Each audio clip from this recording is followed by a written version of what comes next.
The old soldier's hands trembled, not from age, but from pure rage. He thrust a crumpled paper at the president, and his voice, thick with emotion, cut through the calm afternoon air. "You're destroying everything we fought for." The Florida sun was beginning its slow, golden descent, casting long shadows from the palm trees that lined the pristine golf course. It was a peaceful scene, the kind of quiet that President Donald J. Trump often sought between the relentless demands of the White House. He was in a golf cart, studying the gentle slope of the green ahead, when a voice, firm and heavy with grievance, broke the silence. "Mr. President." Trump looked over. Standing just off the cart path was an older black man, his shoulders set with a rigid determination. On his head was a navy blue and gold cap that read Vietnam War in bold letters. His eyes, though weary, burned with a righteous fire. It was this man's raw emotion that made the Secret Service agents tense up, but Trump, with a simple, almost casual wave of his hand, signaled for them to stand down. "It's all right," Trump said, his voice calm. He turned his full attention to the veteran. "Can I help you, sir?" The man's name was Samuel Jones. For 40 years, he had lived in the same working-class neighborhood a few towns over. He had served his country, raised a family, and poured his soul into his local community center, a place he saw as a bedrock for the next generation.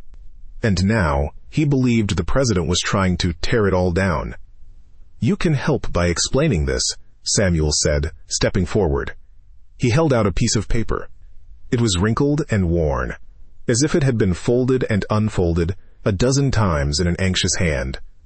It was a petition, filled with signatures from his neighbors.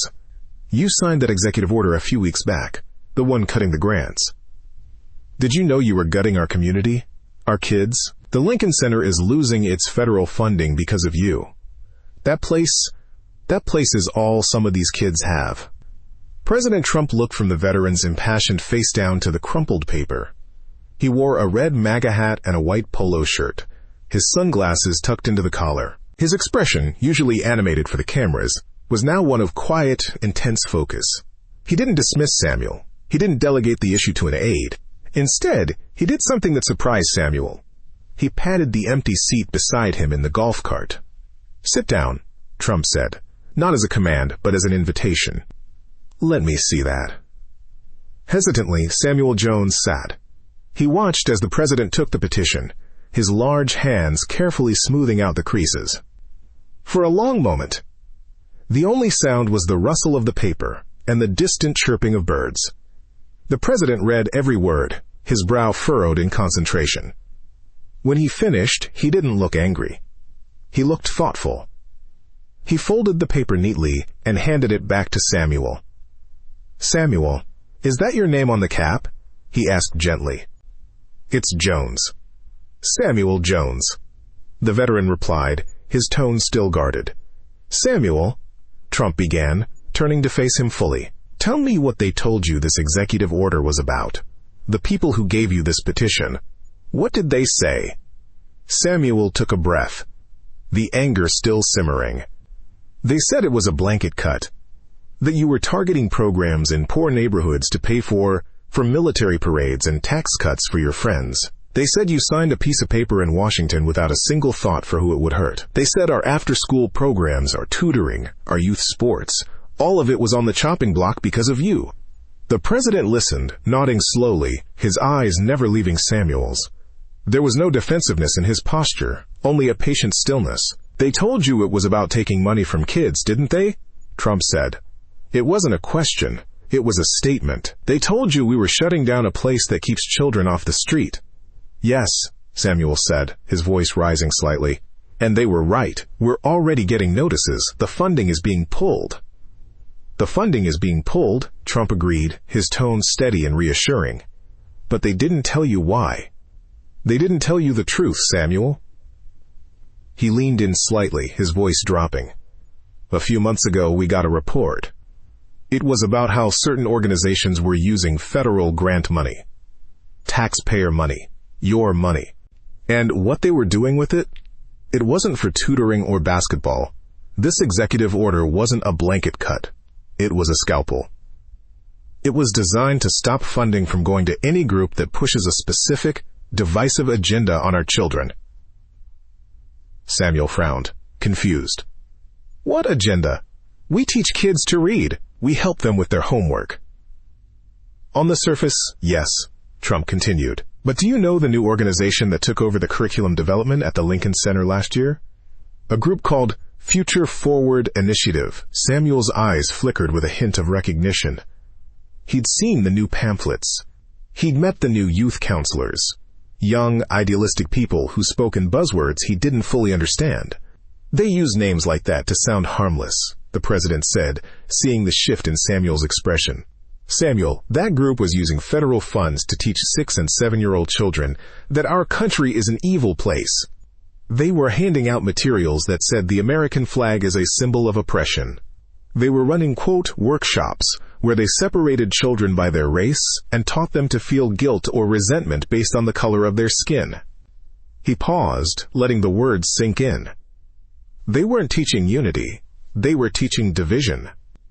They were taking your money to tell the next generation to hate their own country and to distrust each other.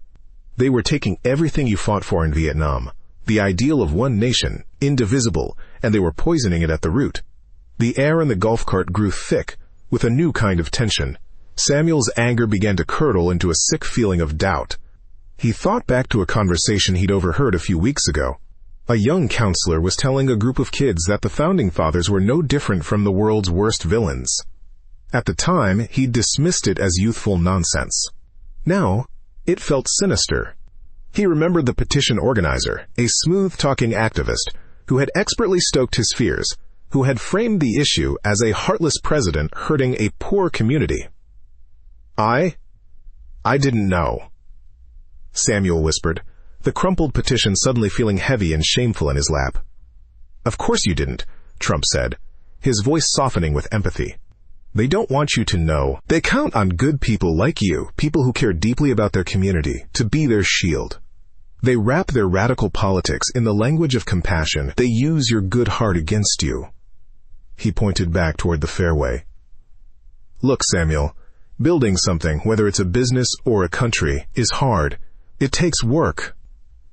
It takes unity. It takes pride. You know that better than anyone. You fought for it. What these groups do is the opposite. They don't build. They only know how to tear things down. And I will not let them do it with taxpayer money. Not on my watch. A wave of clarity washed over Samuel Jones. The anger that had propelled him here, the righteous fire in his gut, was not gone. It had simply found a new and true target. He had been a pawn. His love for his community had been twisted and used as a weapon in a political game he didn't even know was being played. He looked at the president. The red MAGA hat, the confident demeanor, things the news channels had taught him to resent, suddenly looked different. He saw a man who had not dismissed him, but had respected him enough to sit down and tell him the unvarnished truth. Samuel's shoulders, once rigid with anger, slumped in realization. He slowly looked down at his own weathered hands, the bracelets on his wrist clinking softly. He had come here for a fight, ready to be an enemy. But he had found an ally. Mr. President, Samuel said, his voice now quiet and filled with a profound sense of regret. I was wrong. They used me. They used all of us. President Trump placed a hand on the veteran's shoulder. It was a firm, reassuring gesture. There was no hint of, I told you so, in his eyes. There was only understanding. They use good people, Samuel.